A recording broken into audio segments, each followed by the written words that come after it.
Hello everybody and welcome back to another video. Now in today's video we're going to be doing the movie for what if Naruto knew every jutsu. So yeah, I don't want to waste your time too much. Please make sure to subscribe.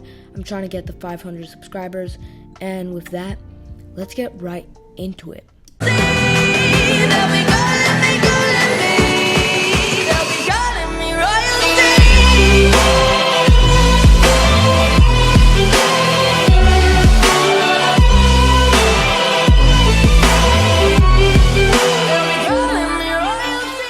Good backstory for this what if was very difficult because, to be honest, there's no reasonable way that I can make Naruto learn every single jutsu. I mean, I could just say he was born with the knowledge, but I came up with something else instead. But if it's not the best backstory, I mean, just deal with it. If you had any better ideas, make sure to write that in the comment just down below if you have any what if ideas. But yeah, anyways, back to the what if. So we go back to Naruto as a small kid who the previous day had just been beaten up by a bunch of bullies since Naruto was trying to protect Hinata, and he ended up getting himself beat up. But Naruto is just sitting there crying on his bed, and he's just wishing he was stronger. He's wishing nobody could bully him like that he was actually strong. No, the strongest in the village, enough to become the Hokage. That's all he wanted. Strong enough so that people would finally respect him and see him as something different than just the nine-tailed brat. So Naruto went off on a quest, as he just went around trying to find a way to get stronger. And he kept searching in the libraries and looking at all the scrolls, but he just never could find anything that was exactly what he wanted. There were, of course, some of the more basic stuff that Naruto did look at, but mostly just ignored. And he just, scanned every single library, looking through every single scroll, and basically spending an entire year memorizing and trying to master every last jutsu on the scrolls. And Naruto was slowly getting bored of these jutsu. Even though he had mastered tons of jutsus, he was just, not mastered necessarily, but had learned basically tons of jutsus. He just wasn't satisfied. There was still something missing. So he decided to look the last place he knew. And this place would be the Hokage's office. Now, Naruto one night had everything planned. The entire plan, just like, how he was gonna sneak in, how he was gonna do it. He had everything planned. So when the time came, Naruto took off as he started running to the Hokage's office. It was basically midnight and everyone was mostly asleep. Now, Naruto had used a transformation jutsu to, just a simple one, to make himself look like an Anbu member. And, after that, he had just worn a dark colored outfit and just snuck around through the night and just snuck into the Hokage's office. And to be honest, if a Genin Naruto, not even Genin Naruto, in canon was able to do this, so can this Naruto. Naruto started looking around the office as he was just searching for anything that could possibly, help, and any scrolls, anything. And, eventually he stumbled across a room. And inside this room was not the sacred scroll of sealing, but something way more powerful. As it was a huge scroll, kind of like the scroll of sealing and, the scroll that Naruto wears on his back when he arrives to fight Pain, something that kind of looks around that size. And Naruto, the instant he sees it, knows that this is what he was looking for, as he slowly walks towards it and puts his hands on it. But the instant he touches it, something happens. He just completely passes out and wakes up somewhere else. And when he wakes up, he sees none other than the Sage of Six Paths standing in front of him, as he says, "Well, I see you have found my scroll. I didn't expect or plan for you to do this, especially not at this age, but I guess there's no harm in giving you my power early on. Well, I won't explain the full details of it to you because I don't think you'll be able to understand, but put in simple terms, I'm kind of like a god, and you are one of the people who will gain my powers. Well, even if it's just, not full all of it, but maybe half. You're the reincarnation of my son." And, the Sage of Six Paths just goes on this, whole thing explaining, everything he explained to Naruto, in canon, and he's just doing all of his explanation with Naruto listening, completely concentrated. And so after, Hagoromo finishes his whole backstory thing, he says, "Well, I won't give you my full power now. Your body isn't ready for it. But I still can give you something." As he lightly taps Naruto on the head, as Naruto wakes back, as, he gets warped back into reality, as, he's holding this scroll in his hands. He's like, wow, this sudden surge of power. Now, what the Sage of Six Paths had done was he had given Naruto all of his wisdom and knowledge, which basically taught Naruto just about every single jutsu. Because if there's anyone who knows every jutsu, I'd put my money on Hagoromo. Of all people, I bet he's the only person actually, capable of doing that. So, Naruto, with this incredible new knowledge, realizes that, he doesn't need this scroll anymore, I guess. I mean, first of all, if he stole it, it would be very obvious, and it would create this whole search thing where people start searching for the scroll, trying to find who stole it. And second of all, he already learned every jutsu from that encounter with the Sage of Six Paths, so he doesn't actually need it anymore. And Naruto, being now smart and wise, because he has the wisdom and knowledge of the Sage of Six Paths, decides to just, quietly, secretly exit the office, the Hokage's office, without leaving a trace. Now, Naruto trains with these new powers he got all the way until his first day at the academy. And, at the first day, Iruka decides to, test the people, all the just all the academy students, kind of see what level they're at. And, first there's a physical exam where they run laps and they see who can run the most laps. And, Naruto gets second place on this. Second only to Sasuke himself. Because although Naruto is really OP at this point, his physical strength is stronger than what it was in canon, but of course it's just, it's still slightly behind Sasuke's.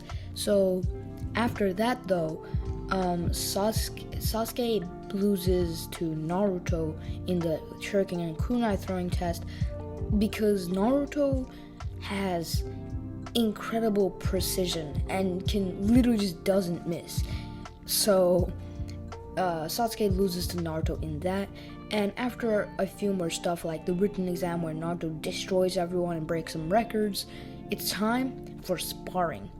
And the sparring match that's going to be happening is Naruto versus Sasuke.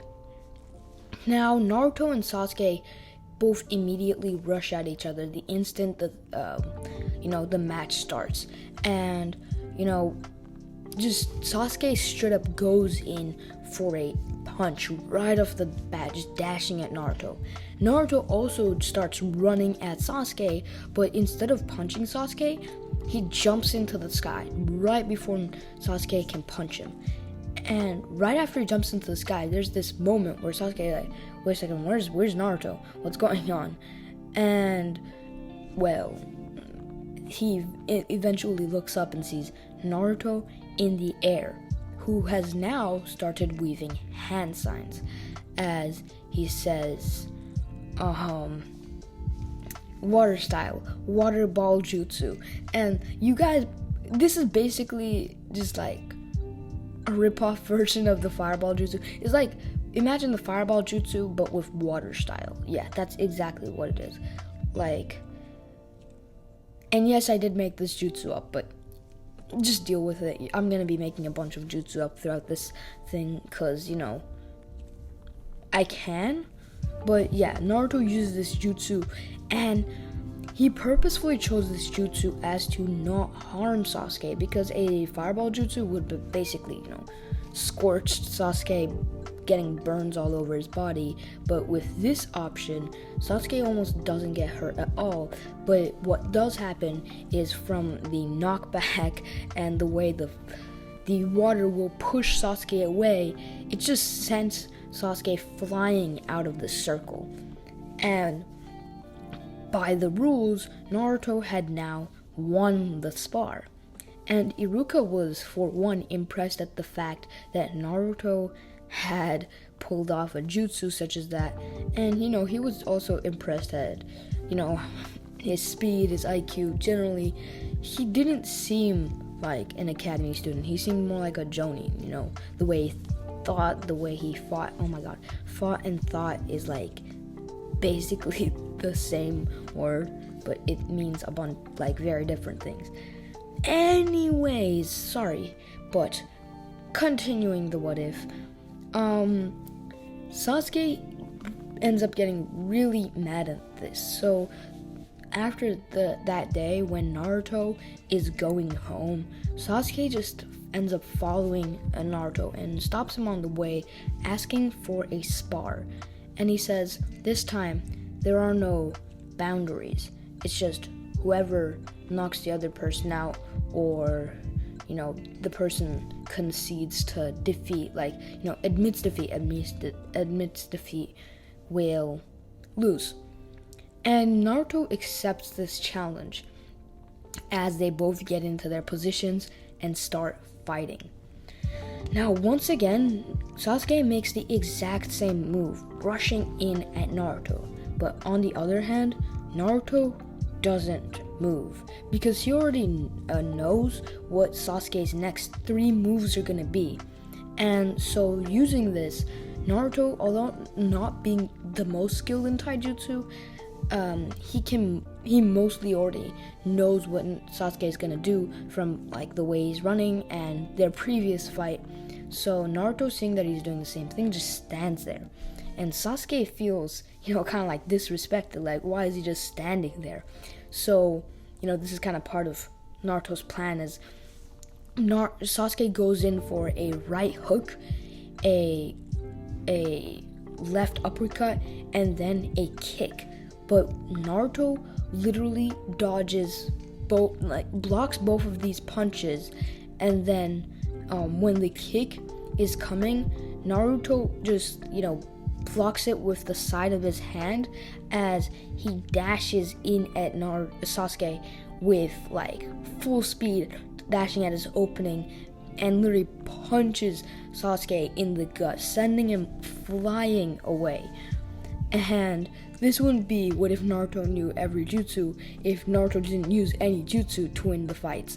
So Naruto just used a wind style attack, not necessarily a wind bullet because that would genuinely like injure Sasuke, but he used like a wind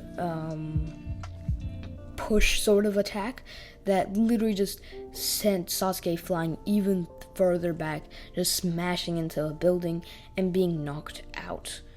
And with that, Naruto having won the battle, and after making sure that Sasuke was fine and dropping him off by the hospital, just to make sure that he is, totally fine, doesn't get injured or anything, he just goes back to his house. And this is how it goes on for almost the entire time in the academy. Now, I'm just gonna skip all the way to the graduation exams. As Naruto arrives to class pretty early. I mean, he's excited for the whole graduation exam, but at the same time, he already knows he's gonna pass, so he doesn't really care, if you get what I mean. And basically, it's really easy, as all you have to do is a transformation jutsu, which Naruto knew years ago already, so it wasn't really too hard for him. So he decided to show off, as he went to the front of the classroom, as he's created 50 mud clones, right? And this is already pretty advanced sort of jutsu that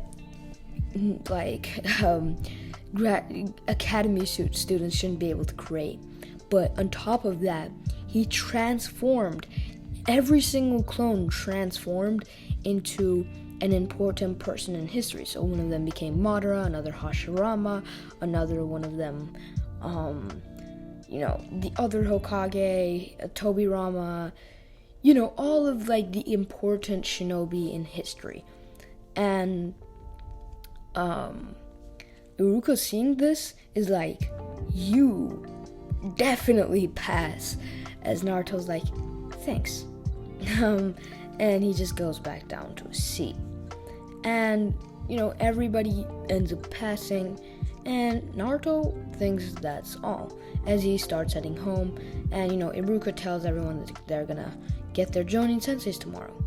Now, on his way home, Mizuki comes in to stop him, as he's like, you did really well, so there's actually a thing where if a student does really well, they're allowed to enter this secret portion of the graduation exam that can promote you straight to Chunin. And Naruto's like, I'm listening. And Mizuki explains how he explains that Naruto has to steal the scroll of sealing. And Naruto hearing this, and Naruto being as smart as the Sage of Six Paths, he's like, oh, I already know what's going on here. Sorry. And so he decides to just literally head to the location and wait for Mizuki to arrive. And before he heads off to the location, he just lets Jonin people know. Like, he talks to Iruka and some Anbu, maybe, I don't know, just whoever would be monitoring the area at that time, and he informs them of what Mizuki's doing, so they watch, but he just tells them not to interfere with their battle. So when Mizuki arrives, he's like, so, kid, where's the scroll? As Naruto says, well, I didn't take it. As for a moment, Mizuki is confused, but in this moment of confusion, a clone of Naruto literally comes out from behind Mizuki and punches him straight in the back. And at the same time, Naruto's like, Phoenix Fire Jutsu, as he sends a bunch of mini fireballs in Mizuki's direction. And as Mizuki is able to dodge a couple of them, one of them ends up hitting him. And taking this moment to his advantage, Naruto literally dashes at Mizuki, punching him in the gut, uppercutting him, and then just kicking him away. As he's like flying now. But that's not all. Naruto manages just to get behind him, and he's still like flying through the air because of that kick. He creates a mud wall as Mizuki slams into him, almost breaking his back and basically getting knocked out. As Naruto sort of just ties his hands and gives him to the Anbu members, as they're just like, wow, this kid is really good. And they're like, this kid is like almost Anbu level. How is he this strong? As they report this to the Hokage, as he's like, that Naruto kid really does have potential. And he's just thinking to himself, saying that he would promote him to Chunin, but he doesn't feel like it. And yeah, next day Naruto comes in to learn his Jonin sensei. So last time we left off this story, Naruto was just about to learn his Jonin sensei. Anyways, just so you know, throughout this what if my voice sounds like a little raspy, I don't know, kind of dry, it's it's because it is. I don't know, I was just at a party last night, and now I'm not feeling the best I've ever felt, but it's fine. Good enough to make a what if. Just wanted to let you know. Anyways, back to the what if. So Naruto was, just had arrived in class, and it was announced that he was in Team 7 with Sakura and Sasuke. Now, Naruto also learned that his Jonin sensei is going to be Kakashi Hatake, the copy ninja. And, he does know who Kakashi is, cause he has like the wisdom of the Sage of Six Paths himself. So he's pretty knowledgeable and very smart at this point in time. But yeah, so he knows who Kakashi is. He's like, oh, that's a pretty good Jonin sensei. And the only thing he doesn't know is that he's gonna be waiting for his sensei for a long time. So while everybody else, his sensei had already arrived and their teams were heading off and whatever, Naruto's team just waited and waited and waited and waited for so much time. It's just like, I don't know what to say. But eventually Kakashi did end up coming, and he just told everyone to meet him on the roof. Now Kakashi literally just body flickered up to the roof, but right as he body flickered up to the roof, so did Naruto. So this surprised Kakashi, but since Naruto knows every jutsu technically, I mean, he can do it as well, so just as good as Kakashi, if not better, because he should be perfect at the jutsu, because he's as good as the Sage of Six Paths. Almost, I guess. And I do want to clarify one thing, because last video, in the comments, you guys were like, well, since he knows all jutsu, can't he, doesn't he have every dojutsu? And to be honest, I am going to be going into that, and maybe I'll give him a dojutsu that he got from the Sage of Six Paths power, but just because he knows every jutsu doesn't mean he can perform every jutsu. So for example, the Almighty Push, you have to have the Rinnegan to be able to perform it. Now Naruto knows the Almighty Push, and if he had a Rinnegan, he would be able to perform it perfectly. But without a Rinnegan, it's physically impossible to perform it, Sage of Six Paths power or not. So it doesn't really matter if you have Sage of Six Path knowledge. You physically can't do it without a Rinnegan. Anyways, with that cleared out of the way, back to the what if, and Kakashi told everyone to introduce themselves, with Naruto explaining how he wants to become the Hokage and earn everyone's respect. Sasuke doing his whole emo thing where he's like, my goal is not a goal because I will make it a reality. He does this whole thingy. Sakura's like, I like a certain someone. I dislike a certain someone, looking at Naruto. And it's like, I want to be a really good wife to a certain someone. Once again, looking at Sasuke.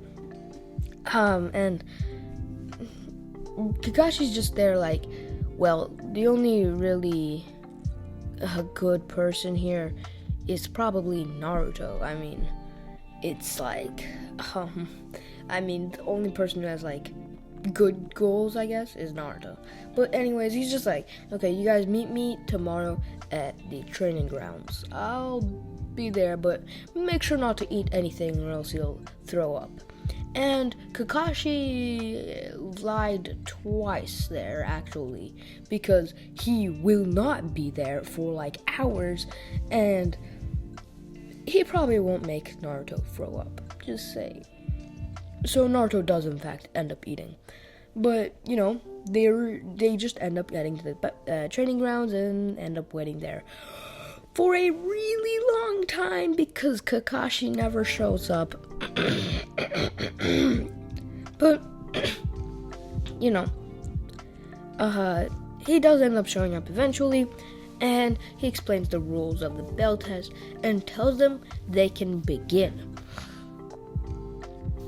Now, Naruto does not go to hide, unlike all of the others. And this surprises Kakashi, and he's like, don't be cocky, kid. And Naruto's just like, this isn't being cocky. This isn't cockiness. This is confidence. As Kakashi's like, that's a good quote. Where'd you get it from? And Naruto's like, I got it from Harry Fox's channel. He makes really cool what-ifs, and everybody should go check him out and subscribe because he's in the link in the description. And I also make back to the what-if. And Naruto literally starts just straight up running in at Kakashi. And Kakashi looks up from his Make Out Paradise book and is just like, well, here he comes, as he prepares the block or dodge, as Naruto, right when he was about to punch, basically just body flickers behind Kakashi and uses immense levels of speed to just kick him in the back. And Kakashi, who was not expecting this, is just like, wow, so he's not too bad. As he lets go of his book and he looks for Naruto as he sees Naruto coming in, but Naruto looks weird, as if he's splitting into parts. And Kakashi at first was like, what is this? Is this after images? Am I hallucinating? It's like, oh, this kid, he must have, as he gets punched in the head, just uppercutted, as he's like, damn it, I fell for the Genjutsu. I should have had my Sharingan active. As Naruto's like, starts weaving hand signs, and he's like, fireball jutsu, and just shoots a huge fireball at Kakashi. And at this point, Kakashi is just like, at least trying to survive this blow from the fireball, because he did end up underestimating Naruto, which got him in quite the predicament. But Naruto, using his incredible intellect, had already planned everything, as he threw one kunai in the perfect position. Like, I cannot tell you, you have to throw it to the millionth, like, exact position in the exact time, as he threw it with perfect timing. And as Kakashi was just trying to block the fireball jutsu, the kunai managed to get past, and without Kakashi even noticing, the bells fell off. And Kakashi was able to, survive the fireball with minor damage, and he was like, phew, that was close, as he looked behind him, seeing himself about to land in like this huge trap full of wires and rope and all of that stuff. as he just falls in, like, he barely manages to escape by using his kunai to, like, cut the ropes and wires as he's coming down. And he's like, wow, this guy is insane. There's nothing I can't keep up with, though. And Naruto's like, wow, Kakashi is actually really good. The fact that he could do that, but he's like, well, doesn't matter now anyways. As he picked up the 2 bells and passed one to Sasuke and the other to Sakura, saying, you 2 can pass, I don't really care. I'll make it to Geni next year if and the thing doesn't work out. As, Kakashi's like, well, you did defeat me, and I guess I can count what you did there as teamwork, so you pass, as he explains the true meaning of this test and how it's about friendship and everything, and Team 7 becomes an official team, as they go on a bunch of D-rank missions, catching cats, helping old ladies cross the road, doing groceries for people, as Naruto really starts getting bored of these missions. So eventually he ends up going to Hiruzen and demanding a more difficult mission. So Hiruzen gives them a C-rank escort mission to escort Tazuna the bridge builder. And so they decide to. And anyways, basically the next day they get up near the Konoha gate area, I don't know, the exit gate, and they're there with Tazuna, who's actually sober now, and he's just there, and he's in his head he's like, these kids are supposed to escort me. Do they even know the difficulty and importance of this mission? As he's thinking in his head, dang it. But to be honest, he's not drunk right now, so he doesn't go doing his whole thing he does in the original, but yeah. Anyways, they head off, and immediately Naruto notices a puddle on the way. And since Naruto is a certified genius in this what if, he immediately notices that it's sus. And he notices that there is some chakra coming from that puddle, so he obviously can tell, as he throws 2 kunai to the middle of the puddle, as it hits one of the demon brothers, as the other demon brother just jumps out. And while this is happening, Naruto is already prepared, as he uses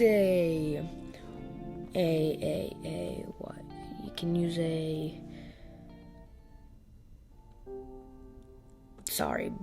but let's just say he uses the Phoenix Fire Jutsu, sending multiple miniature fireballs in the direction of the demon brothers, basically knocking them out with that single barrage of fireballs, I guess. And that's that for the demon brothers, as they keep heading on, and Naruto and Kakashi start getting suspicions that Tazuna was lying about the difficulty and true nature of this mission, and they would be correct. But as they head on, Kakashi just senses something and is about to yell duck, but Naruto beats him to it, saying duck, as everybody ducks and a huge blade passes over them, and Zabuza lands on it. Wow, Tazuna. Plot twist, Tazuna was the villain. Just kidding, it's Zabuza. Zabuza lands on the blade, and he does his whole introduction being like, I'm Zabuza Momochi, one of the legendary swordsman thingies. And Naruto is literally just okay, I'm already bored. Enough with this guy's introductions or whatever, as Naruto literally just sends a barrage of paper bomb kunais in Zabuza's direction without him even noticing, as they fling at him with high speeds, causing a crazy explosion, sending Zabuza flying back. But Zabuza is able to land properly and survive the blow. After that, Zabuza is like, you brat, you might actually be a bit of a challenge. And Naruto is like, yeah, as he runs in, and they start getting into a taijutsu battle. But Naruto, immediately noticing that he has the lower hand here, and I mean Zabuza has the upper hand here, and Naruto is definitely being outclassed. Body flickers behind Zabuza, trying to get a hit. Sorry, trying to get a hit, but Zabuza turns around and reacts in time and slashes at Naruto with his sword. Now Naruto tries to stop this sword with his hands as he puts his hands on the not sharp side of the sword, trying to stop it. But Zabuza, using his brute strength, is able to push through Naruto's resistance and literally just send him flying. And Naruto's like, you may have won this battle, but you haven't won the war. As Zabuza has no idea what he's talking about, but he gets caught off guard by Kakashi with the Sharingan. As they just start attacking, fighting each other, and unlike canon, Haku decides to interfere, realizing that this kid may be a bigger problem than he first realized, as he steps in and starts fighting Naruto. Now, while Kakashi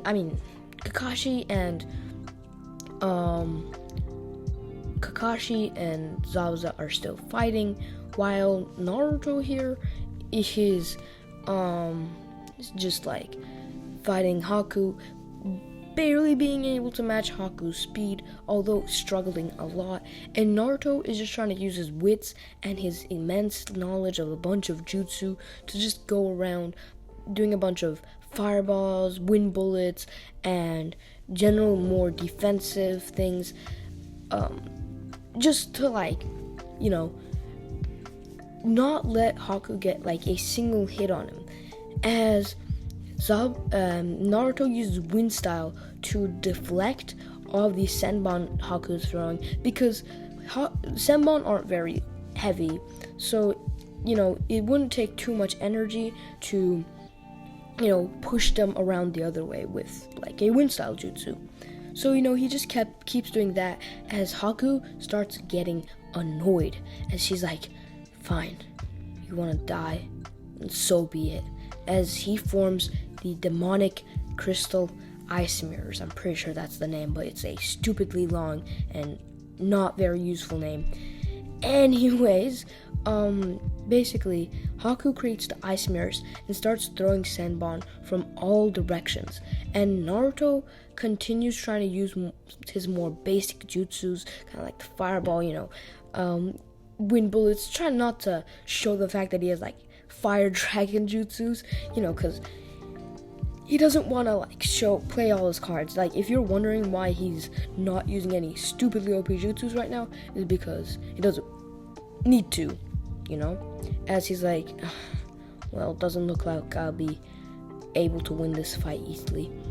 As at the same time, he notices that Kakashi just got stuck in a water prison jutsu while fighting Zabuza, as he's like, wow, that was incredibly convenient timing. As he's like, well, Haku, I'd love to fight, but that'll have to be after I deal with Zabuza first. As Haku's thinking, you idiot, there's no way you can exit this ice mirror. This is the perfect prison, as Naruto literally just teleports out. And Haku's like, what? But how? As he sees that Naruto teleported to what looks like a seal that he must have placed on Zabuza's blade. And Zabuza, not expecting a thing, Naruto literally pops up behind him using, the flying Raijin mark that he placed on Zabuza's sword while Zabuza was trying to hit him with his sword. Remember that scene? And he placed the flying Raijin mark at that moment, as now he teleported to the flying Raijin mark and literally kicked an unsuspecting Zabuza straight to the ground. Imagine a cool 360 spin flying tornado kick. That's what he did to Zabuza, and smashed him to the ground, OP, just OP, as Zabuza gets smashed into the ground, and Kakashi is freed. And after that, that whole fight with Kakashi and Zabuza goes the same. Kakashi destroys Zabuza. But now, Naruto looks back at Sasuke, who was actually trying to fight Haku and tried to save Naruto, getting himself also stuck within the ice mirrors, and sees that Sasuke is about to be killed, getting barraged with senbon after senbon after senbon, as he's like, no, Sasuke, why? As he, in a moment of desperation, he throws one of his flying Razen Mark kunais straight into the ice mirrors and perfectly teleports in there in time to block at least a few of the senbon, but realizes that it might just be too late, looking at Sasuke having no pulse. And this is because, as we know as the viewers, Haku ended up hitting some of the perfect spots in Sasuke's body that made it seem like he was dead, but Naruto would normally be able to tell because he's such a genius. But at this point, Naruto had completely lost his cool, as he was like, no, Sasuke, as he starts breathing almost abnormally as he closes his eyes, and then a huge burst of red aura explodes around him as he opens his eyes, revealing his one Tomoe Sharingan. And you guys might be like, how on earth is he supposed to have a one Tomoe Sharingan? This guy is not an Uchiha, and you literally just said at the beginning of this what if that he can't access Dojutsu. But, well, here's the thing. The Sage of Six Paths, Hagoromo himself, who, remember, gave Naruto his power, just a little bit, not all of it, but he gave him his power, and Hagoromo had the Sharingan. He had the Sharingan. He was I think the first person to use the Sharingan, so deal with it. Plot. Yeah, just plot. He has Sharingan now.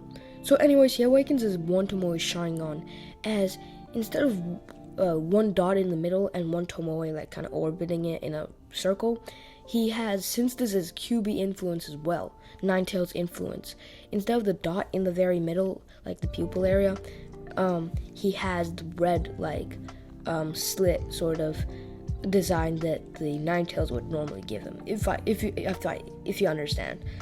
And this incredible sudden burst of energy literally ends up knocking Haku back so far and destroys the ice mirrors. And with this power, Naruto literally just Haku doesn't even stand a chance, as Naruto goes for a full combo, going punch in the gut, right hook, left hook, uppercut, straight jab into the face, as Naruto breaks Haku's mask. And then, with one final blow, showing no mercy, throws a kunai straight to Haku's neck, basically killing Haku at that point. And then not drop kicks, but let's say drop kicks Haku into another universe. Well, not into another universe, but just very far away.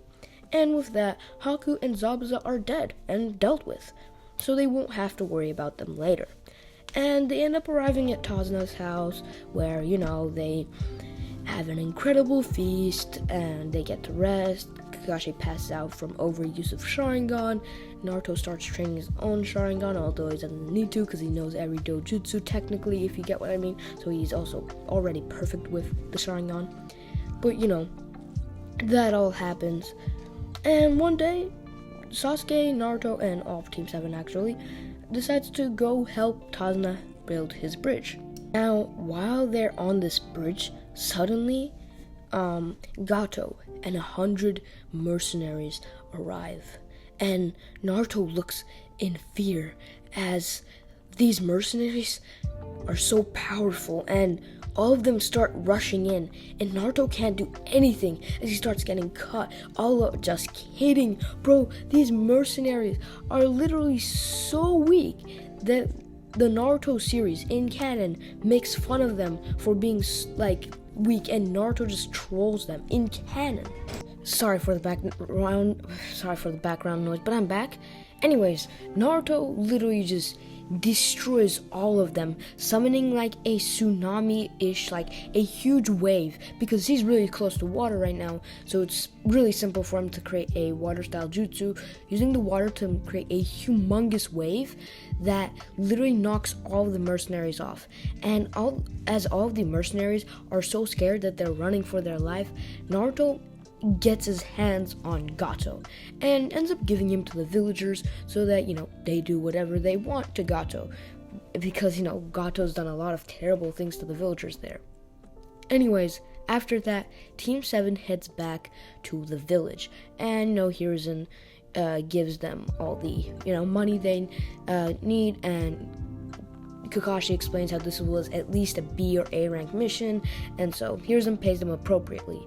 And right as Kakashi is about to tell them about the Chunin exams, that is where I'm going to be ending off today's video. Okay, so last time we left off, Naruto and the team had just come back from the Land of the Waves arc, and now Kakashi was telling them about the Chunin exams. And of course, since they had no reason not to, they all accepted and decided to go and, join the Chunin exams. Now, Kakashi told them that they had 1 week to train, so they should use it well. And Naruto didn't really need to train. All he needed to do was scan through all the abilities he had to, pick out a certain few. Now, first off is Sage Mode. Now, you guys might be like, oh my god, he has Sage Mode? This is going to be OP. Why? Because it is going to be OP. And there's going to be others of you saying, doesn't he have to, learn Sage Mode? Doesn't that take a while? And have you read the title of this video? This is what if Naruto knew every jutsu. And Sage Mode, which is a type of Senjutsu, is a type of jutsu. So deal with it. I'm just going to give him everything that he can possibly have, right? And I'm saying this because, why Toad Sage exactly? Because, believe it or not, Hagoromo was a Toad Sage. So, since Naruto got his knowledge from Hagoromo, it only makes sense. So Naruto picks out Toad Sage Mode and all the Toad Sage abilities, and, he gets, Rasengan. He kind of trains his Sharingan, just to make sure, it's, because he unlocked the Sharingan last what if, and do I just make it to Tomoe? Yeah, Naruto is literally just so powerful that he forces his, don't ask how this is possible, but he literally he's so powerful that he forces his Sharingan into evolving. That is Naruto's power level right now, right? He can literally force his Sharingan into evolving into a 2 Tomoe Sharingan, right? And not only that, but Naruto also decides to talk with Kurama. And, they start talking a bit, and although Kurama is at first adamant about not talking to Naruto, he decides to, by the end of the week, Naruto can get a few words out of him, at least. Now, this is when it's time for the Chunin exams, and Naruto and Team 7 heads off over to the Chunin exams area, and everyone on the team immediately sees the genjutsu and walks straight by it. This is when Rock Lee comes up and challenges Sasuke or Naruto, both of them, and Naruto, being the smart person he is, just tells Sasuke that they can fight later, and if Rock Lee is truly worth fighting, he will make it to the final stage, and then they can fight there. And so Team 7 moves on. Now this is when they make it over to oh my god, I keep saying the first part of the Chunin exams, where they meet none other than Ibiki. Now, Ibiki introduces them to the quiz test exam, the written portion of the exam, and everyone starts groaning, while Naruto is just smirking, saying, wow, really? This is gonna be easy. Because Naruto does have the knowledge of the Sage of Six Paths, so, guess what? Naruto is a genius. Like, he is the smartest man alive. He's smarter than Shikamaru. He's smarter than Ibiki, okay? This man is just too smart, right? So Naruto literally breezes through the exam, doesn't even need to cheat. And not only that, but he actually uses a fire style jutsu, but a very light one, right? That can make slight sparks on stuff, okay? And you might be saying, why does he want to make slight sparks of fire on something? That is because he's going to use that fire to write on Sakura and Sasuke's papers. So what he does is he literally, using that fire, writes answers on Sasuke and Sakura's papers to help them pass. So he literally writes in fire to help them. Anyways, after that, Ibiki announces the 10th question, with Naruto obviously staying. And then Ibiki's like, yeah, you remember when I said there's a 10th question? Forget that. That was all tactical deception. So, haha, you got fooled or whatever. And this is when Anko blasts in through the window and is like, okay, everybody, meet me at the Forest of Death. And everybody's like, oh, who is this person again? And Ibiki's like, there is a door for a reason.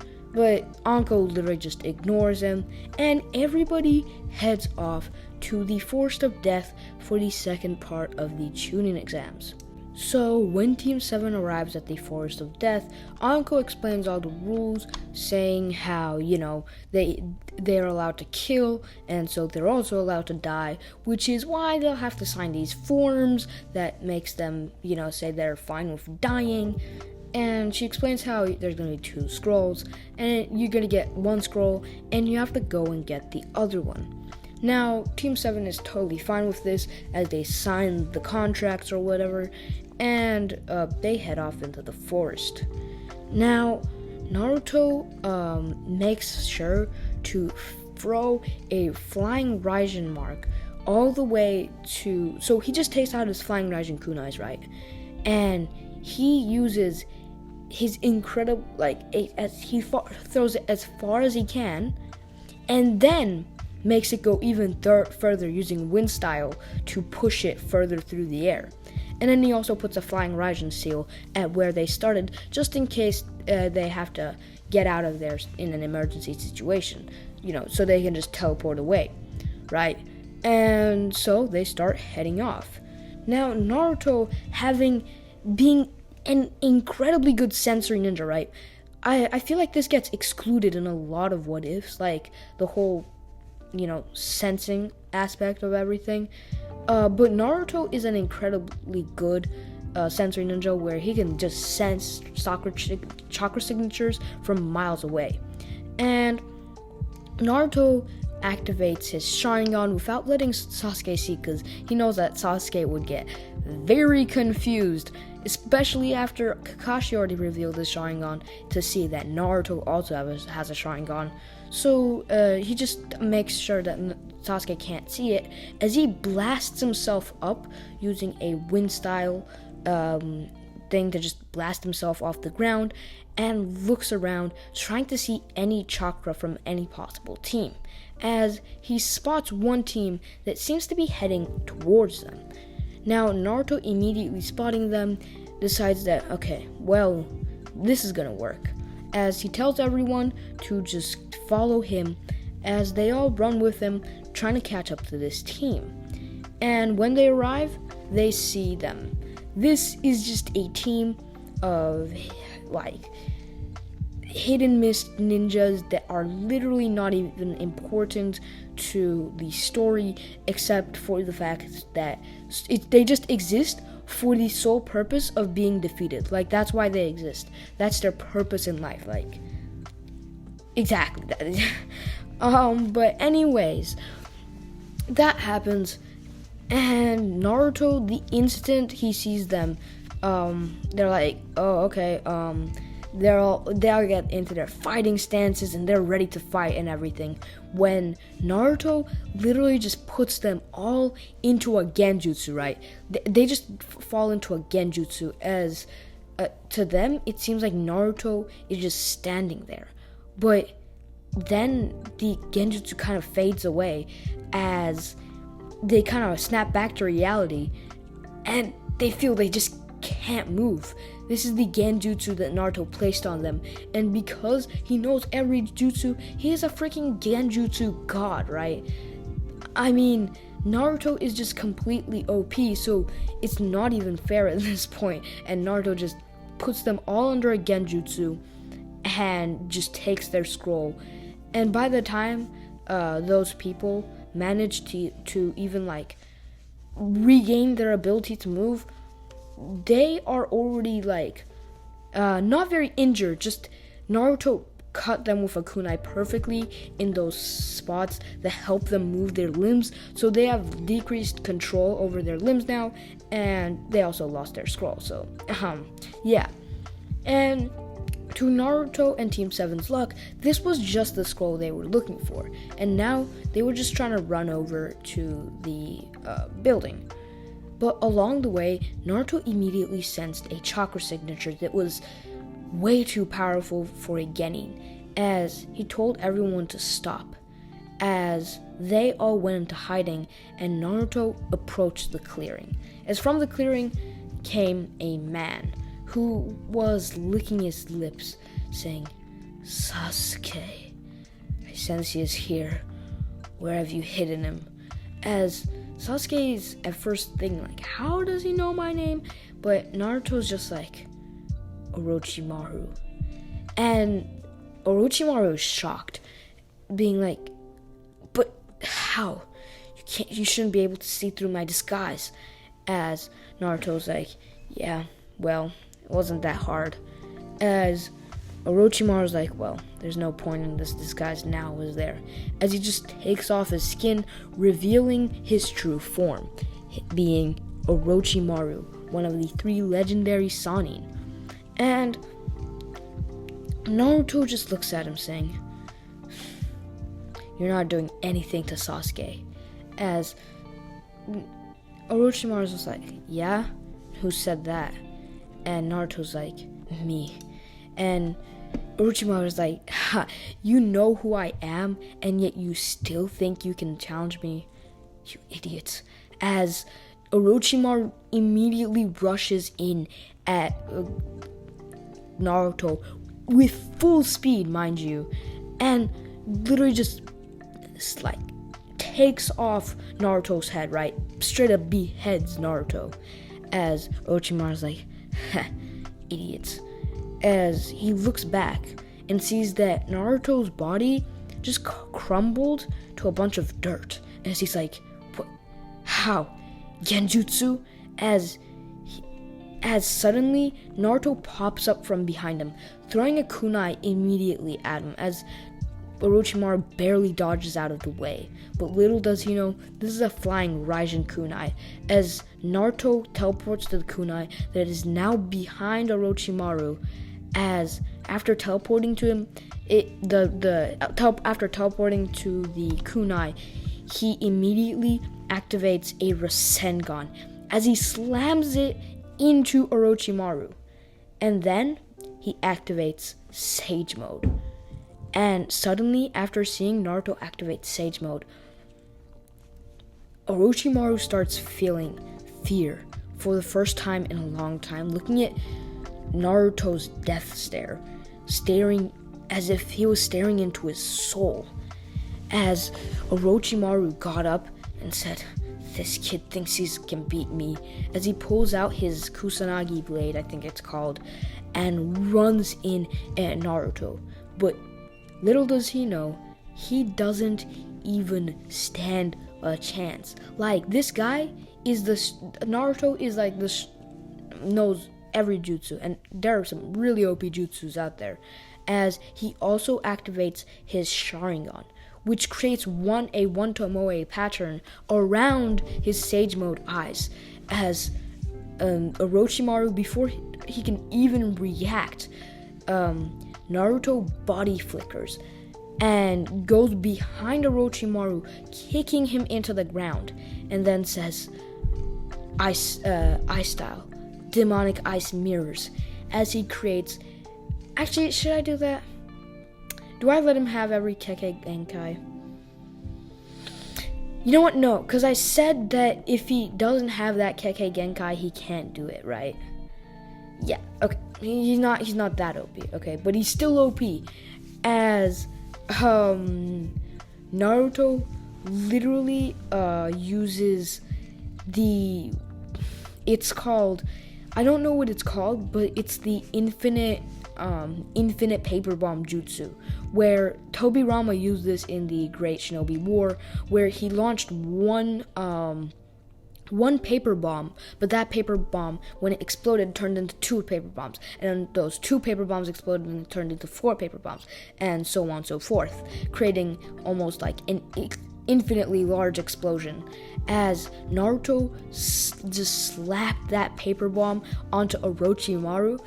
And before Naruto could also get like completely obliterated in the like 1 mile radius of that explosion, Naruto just dashed straight at Sasuke and Sakura, grabbing them and teleported to his flying Raijin seal that he had placed.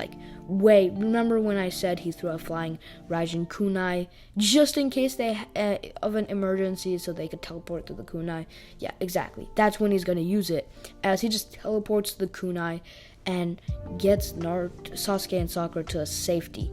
As the instant Naruto teleports them, and before Sasuke and Sakura can ask a thing, they hear a huge explosion sounding like fireworks but 10 times louder from behind them, and Sasuke and Sakura don't even question it, as Naruto brings them to the end of like the area, like the place you go when you finish the exams, at full speed, and they pass, almost breaking a record, but not quite, because Minato's record was still faster than them, because he didn't have to face before Orochimaru, but they were extremely fast, right? Anyways, after all of that is said and done, the weird guy who keeps coughing for no explained reason ends up showing up. He shows up, and he explains that there are going to be preliminary rounds. And Naruto, hearing this, is like, well, slight inconvenience, but it's fine. I can deal with this. As, the proctor announces the matches, and first is Naruto versus Kiba.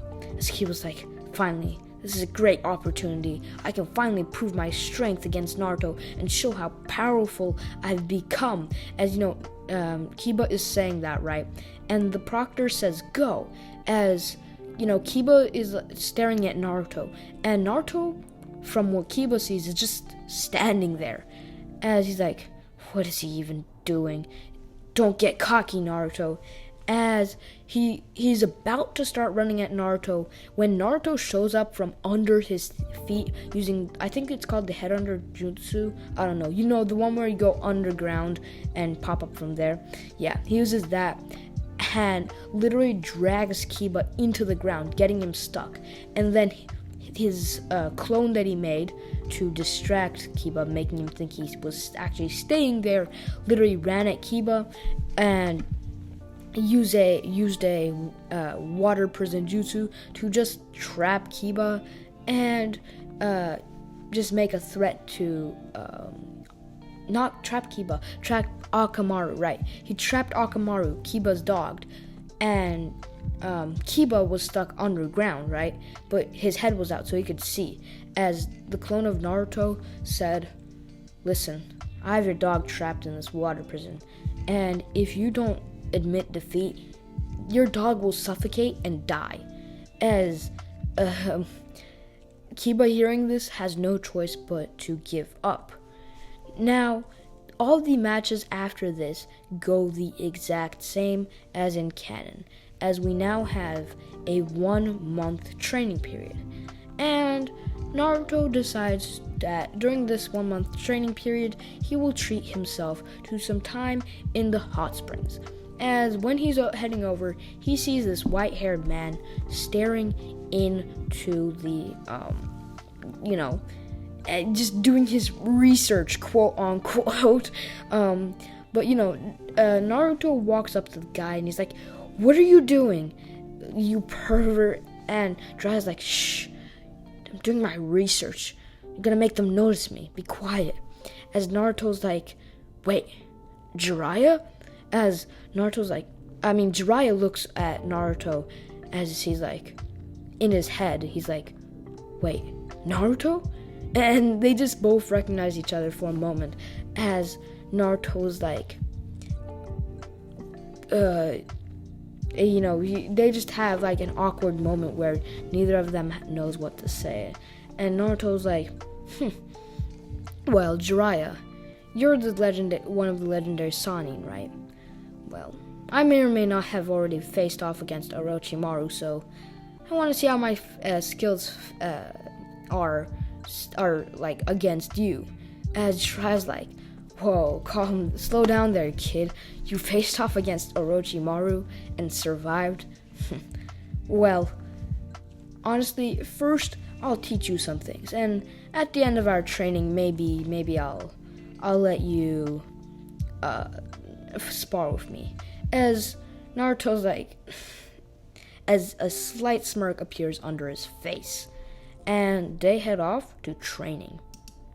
The first thing they do is Jiraiya teaches Naruto the summoning jutsu, and after doing the whole blood signature thing, Naruto summons Gamabunta on his first attempt, and then also desummons him. He's like, "Yeah, that was easy. Do you have anything harder?" As Jiraiya's just shocked, as he's like, he's about to be like, "Okay, well, we can try the Rasengan." As he's about to demonstrate, before he can even demonstrate, Naruto activates the Rasengan, and Jiraiya's just like, "But how? You're not supposed to know that jutsu. How? That was the fourth Hokage's jutsu." As Naruto is like, "Yeah, well, I know it, so deal with it." As Jiraiya's like, "What other jutsu do you know?" As Naruto throws a kunai at Jiraiya, right? And this is a flying Raijin kunai Jiraiya doesn't notice this, but he dodges the kunai, and Naruto teleports to the kunai behind him and catches the kunai, holding the kunai to Jiraiya's neck, and says, "I know a lot of jutsu, a lot more than you'd guess. Why don't we spar and I'll show you?" As Jiraiya's like, "Whoa, chill, okay, yeah, we can do that." As Naruto releases the kunai, being like, "Okay, good." As Jiraiya in his head is like, "What is this kid? He knows the flying Raijin as well? He must be some sort of crazy prodigy." And anyways, Naruto and Jiraiya both get into their positions to start sparring, and Naruto immediately, right off the bat, activates his Sage mode. As Jiraiya's like, "Nah, that's not possible. He has Sage mode." They like Minato come back from the dead and teach him or something. This is physically not possible. As Naruto rushes at Jiraiya, sending a series of fireballs in Jiraiya's direction.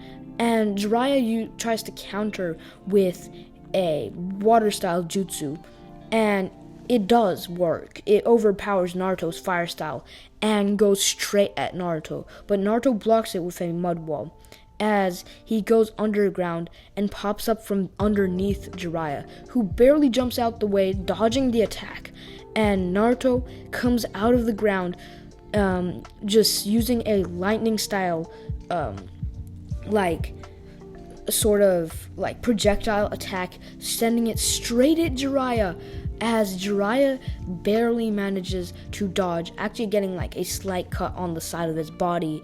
And right as that is happening, a mud clone of Naruto comes up from behind Jiraiya, kicking him, and throws a flying Raijin kunai as the real Naruto teleports to it and throws it at Jiraiya, with Jiraiya barely being able to dodge.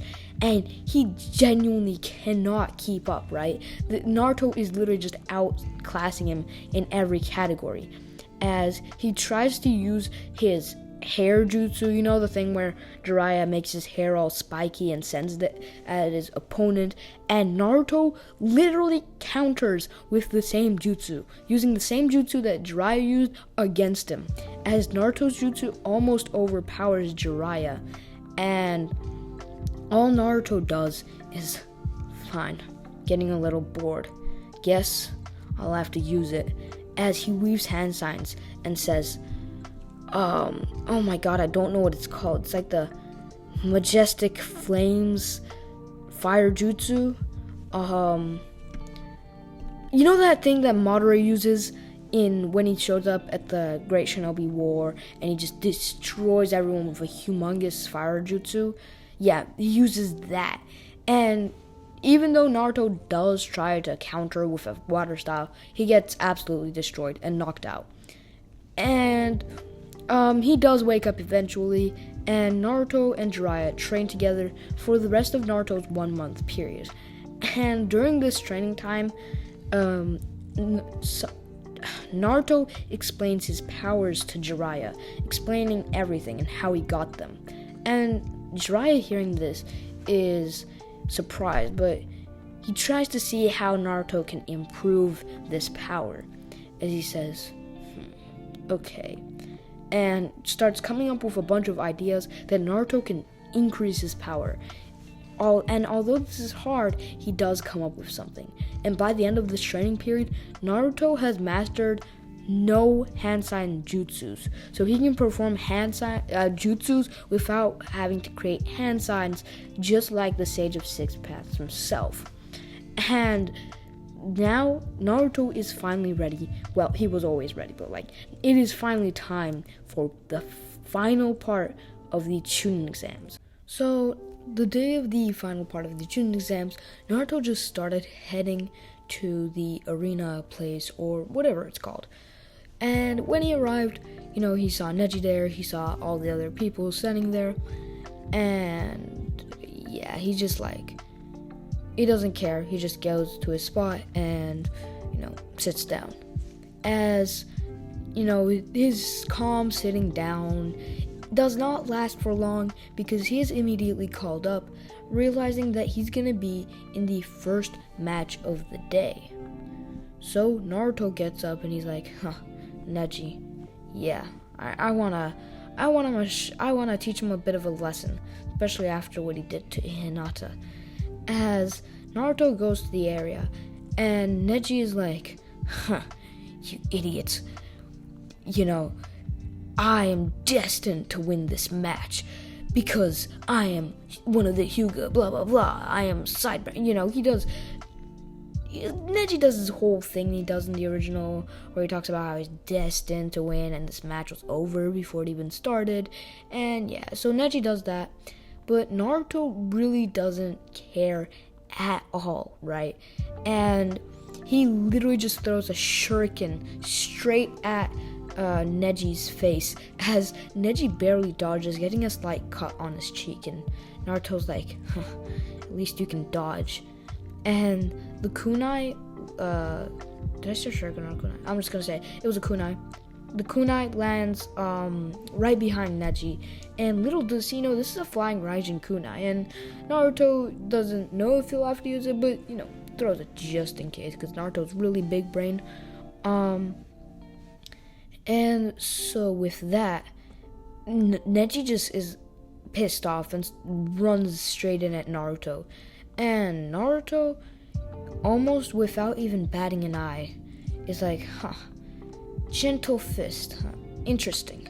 As he just creates a mud wall, as Neji, who was running straight at him with full speed, runs into the wall and just slams into it. And although this doesn't hurt him, Naruto's kind of just playing around with him.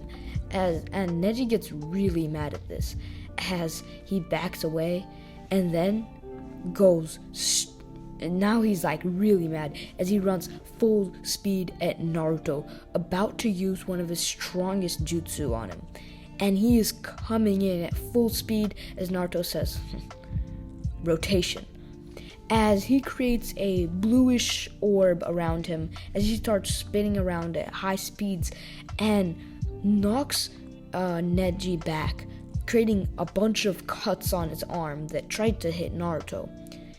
And Neji, being knocked back, looks at Naruto in utter disbelief. He's like, but how? That's a Hyuga clan, that's a jutsu that only the Hyuga clan can do.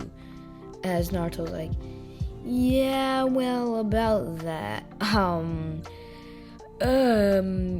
I may or may not know every jutsu, so, he just goes in at Neji, who's just starting to stand up now. It just says 8 trigrams, 64 palms.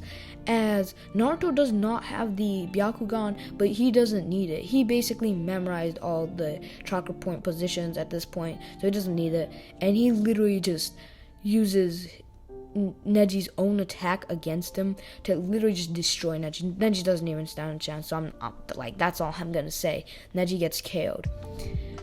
Anyways, after that, all the other matches go the exact same. And this includes Sasuke versus Gara. When Sasuke and Gara are fighting, and Gara creates this dome, and Sasuke ends up having to run up the wall, power up a Chidori, and slam it right into Gara. And that is when the Konoha Crush begins. As the ninja just start, all going around and, trying to do stuff. Kakashi is handling all the intruder shinobi, Sasuke is running after Gara, and everyone's doing something. Hiruzen is fighting Orochimaru. Now, one thing you should do, Naruto being the big brain person he is, actually put a flying Raijin mark on, everyone, all of his friends, Sasuke, Kakashi, Hiruzen. He put it on Kakashi's vest, Hiruzen's hat, so he could teleport to them in case of an emergency. And this is an emergency. So Naruto creates a bunch of clones, I'll say, mud clones, something like that. As those go help Kakashi handle the intruders, while he uses his top tier tracking skills. Actually, he doesn't need that. He does. Well, he just uses his top tier tracking skills and his incredible speed to hunt down Gara and stop him right in his tracks. As before Gara can even react, Naruto is already using some crazy jutsu, creating mud dragons and combining it with water style jutsus, as he keeps just bombarding Gara with attacks, and then finally uses a wind bullet to pierce through Gara's defense and completely knock him out. This is what ends up summoning Shukaku. And Naruto, seeing Shukaku being summoned, is like, yeah, I was expecting this, as he decides to summon Gamabunta. And, as Gamabunta is summoned, Naruto goes into his mindscape, and he's like, hey, Kurama, that thing that Gaara's doing where he becomes Shukaku, is there any chance we could do that where, you don't take control over me, but I have control over you, but I have I can transform into you or something? And Kurama, who's doesn't want to talk to Naruto, but at the same time kind of sees something familiar, and kind of like the Sage of Six Paths, who is the Nine Tails' creator, Kurama's creator, in Naruto, so he doesn't necessarily despise him, but he doesn't like, they're not friends. As Kurama's like, yeah, well, even if there was a way, why would I tell you? And Naruto's like, no reason, just wondering. Could you just lend me some chakra? I mean, like, technically you're living in my body, so you should pay some rent. As Kurama's like, fine.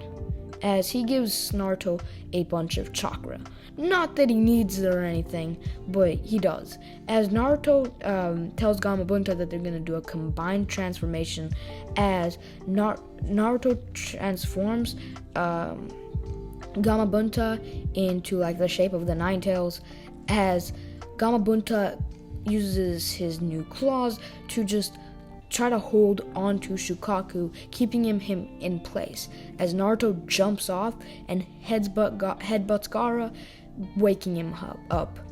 And after that, Shukaku is defeated, and Naruto talk no jutsus Gara, and yeah, that's all. Meanwhile, Naruto's clones who were fighting the intruders, they also beat the intruders, but the biggest problem now is Orochimaru.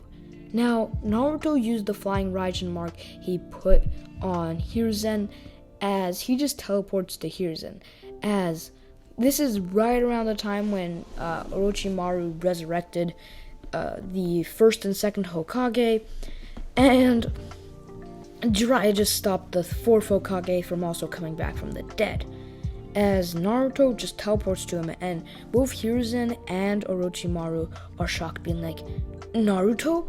And Orochimaru's like, damn it, this brat. Didn't plan for him to be here, but I guess it's fine, I can just kill him anyways. As you know, that's what Orochimaru's thinking, but as we all know, that is very wrong, because Naruto in this what if is in fact extremely powerful. So, Orochimaru's thinking this as Naruto sends a fire dragon jutsu, if that's even a thing, straight at Orochimaru, but the Kage end up protecting him. But Naruto continues to try and use his flying Raijin, but, little does he know, Tobirama can also use it. I guess, no, Tobirama doesn't use it, because Tobirama didn't use it in this fight in canon, so he won't. As Naruto's like, fine, guess I'll have to reveal some new tricks. As first, he activates his Sage Mode eyes, and second, he activates his new Tutomoe Sharingan that he acquired while training with Jiraiya. And then he's like, okay, one more thing if I'm gonna be able to kill Orochimaru. As he once again goes into his mindscape and comes up to Kurama, and he's like, listen, Kurama, this guy's a tough enemy, and I'm gonna need some of your chakra. Just as Kurama's like, didn't I already give you chakra? And Naruto's like, we both know that that was barely any chakra. Like, that was less than 1% of your chakra. Come on, you gotta actually help me out here. I can't protect you all your life, can I? As Kurama hearing this, being like, you protecting me? And he's just like, fine, take it, as long as you take down that Orochimaru brat. And Naruto's like, yeah, thanks. As then one more thing is added to his eyes. You know that thing that happens to Naruto's eyes when he has Nine Tails influence? Yeah, that happens to his eyes. And now Naruto basically, with these three things, he literally just combined like 3 eyes into one. And Naruto is now incredibly OP, as he casts Orochimaru into a Genjutsu that almost makes it so he can't move, as he literally runs in at Orochimaru as they get into a heated battle, just like the one they had in the the Forest of Death. Orochimaru had of course survived because, he can revive himself, I guess, but Naruto Orochimaru already now recognized Naruto and was like, this kid's actually going to be a problem. As while Orochimaru is fighting Naruto, Naruto ends up creating a bunch of shadow clones as they all start attacking Orochimaru.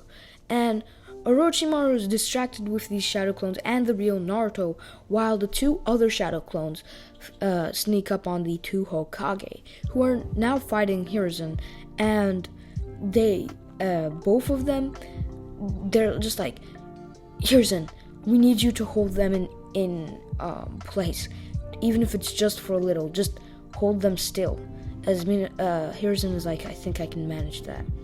As he goes in, and he like manages to grab the first and second Hokage just like he did in the original, using his clones.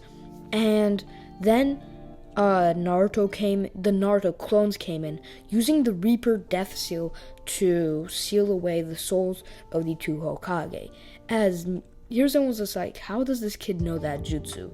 But meanwhile, Naruto was too busy fighting Orochimaru, as he finally got a good hit on him using another one of those fire style jutsus, that majestic flame one, the one Madara uses.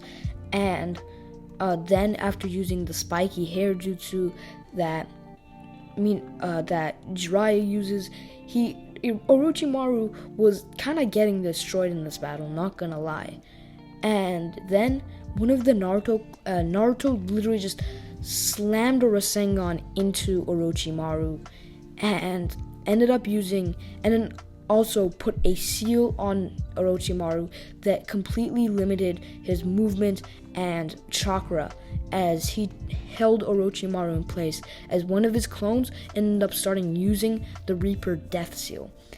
And Orochimaru was literally about to die with his soul being sealed away, but just as only his arms had been sealed away, he barely managed to use his blade to cut down the clone and reverse summon himself out of there once again, barely getting out, but this time at the cost of his arms. So yeah, that's the end of the Konoha Crush, and Hiruzen does end up surviving. Now after this, Hiruzen does end up saying that he's getting a little old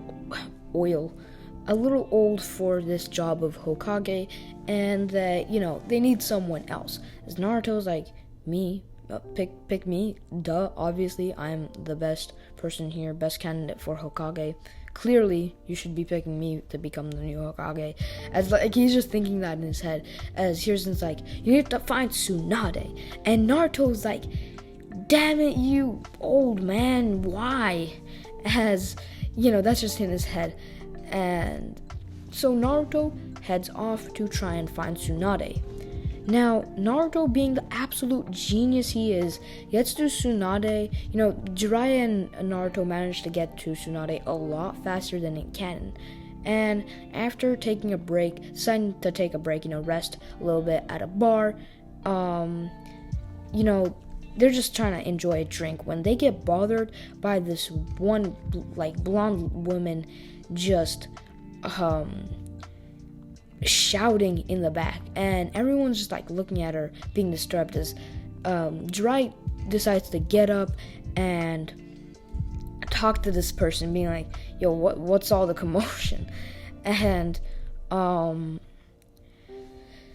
Jiraiya walks up to Tsunade, and seeing Tsunade, suddenly Jiraiya recognizes Tsunade and is like, wait, Tsunade? And Tsunade's like, wait, Jiraiya? As they just have a moment, as everything else goes to canon, with Jiraiya explaining how he wants Tsunade to be the Hokage, and Tsunade being like, no, I don't want to be the Hokage, blah blah blah, and they have their whole conversation, and Naruto's just a bystander watching until Tsunade says, starts insulting the previous Hokage, as Naruto won't have the slightest piece of that, as he's like, take back what you said about the Hokage, or else I will beat you up, or I don't know, something. Like, take back what you said, or I am literally going to break your arms. As Tsunade is like, yeah, and who do you think you are? As Naruto's like, I'm Naruto Uzumaki. And that doesn't quite matter to you. Not that you would know who I am anyways. As Tsunade's like, yeah, well, I accept your challenge. If you can get a single hit on me, I'll go back to the village. But if you don't, I am staying here. As Tsunade's like, yeah, this is an easy win for me. This kid, he's obviously not gonna beat me, so I get to stay. As Naruto just smirks and is like, sure, I can accept that. As they head outside and, they're about to start. As suddenly, before, the instant they say go, Naruto teleports behind her and slams a Rasengan into her, right? And you might be thinking, how the heck did he teleport behind Tsunade? And this is where Naruto's sleight of hand ability, and also taking advantage of the fact that Tsunade was way too drunk to perceive anything going on. As Naruto teleports behind her, Rasengan slammed into the back, and Tsunade is basically knocked unconscious. But only because Tsunade is literally so drunk. And since that was the agreement, they bring her back to the village to become the Hokage. After this, we have a 3-year time skip. And to be honest, normally this 3-year time skip was more like getting Naruto ready for all the Akatsuki stuff so he could become powerful enough, all of that stuff. But this what if it's more like this time skip makes Naruto OP and the most broken thing in the entire universe. So I'm just gonna skim over what happens. As Naruto, first of all, he creates a bond with, they become friends with Kurama. They do the fist bump and everything. So Naruto has KCM too because, well, technically, Naruto to Kurama always kind of resembled the Sage of Six Paths. And Kurama recognized Naruto's extreme power, so, it didn't take them too much negotiating to, talking and negotiating. It didn't take too long for them to become friends. And, for Naruto's Sharingan, he unlocked the 3 Tomoe Sharingan easily, because Naruto's literally... why not? Naruto just unlocked the 3 Tomoe Sharingan through that training. And yeah, so he gets 3 Tomoe Sharingan as well as Sage Mode Eyes and Kurama Eyes. Which I don't see how it is fair, but I also don't see the reason why it should be fair, because this is a what if that makes Naruto absolutely OP. And so Naruto just masters a bunch of jutsu, actually he already mastered every jutsu in the world. So Naruto doesn't do much during his this time, except for doing KCM 2 and 3 Tomoe Sharingan and stuff. But this is around when the Akatsuki are starting to hunt down the Jinchuriki. And Naruto doesn't actually find out about anything until they attack the Leaf Village, because they don't attack Gara at all, because they recognize Naruto as a force so powerful it could, end their entire plan and just ruin things for them. So, they just decide that all of them should go and attack Naruto all at once. Now, Naruto, who hears about this from Jiraiya, is like, okay, well, I bet I'm prepared. As, Konoha prepares all of their ninja, get ready, blah, blah, as eventually the Akatsuki end up showing up, which, of course, wasn't a surprise to anyone in the Leaf Village. And Itachi also, since he protects the Leaf Village, ended up killing a bunch of the Akatsuki while also dying himself. And Yeah. Now, the instant the Akatsuki arrives, Naruto just straight up goes up to them and ends up using like I don't even know how to say it. It's like so OP, like Naruto's strongest Rasengan. What was it called? It's like the six paths ultra big ball Rasen Shuriken. Yeah, you know that huge thing he used against the Indra's arrow. So the 6-path ultra big ball Rasen Shuriken. And to be honest, this literally is so OP that, you know, Naruto had to stop them before they came to the village, because this attack decimated like everything in a 3-mile radius, including all of the Akatsuki members, except for, you guessed it,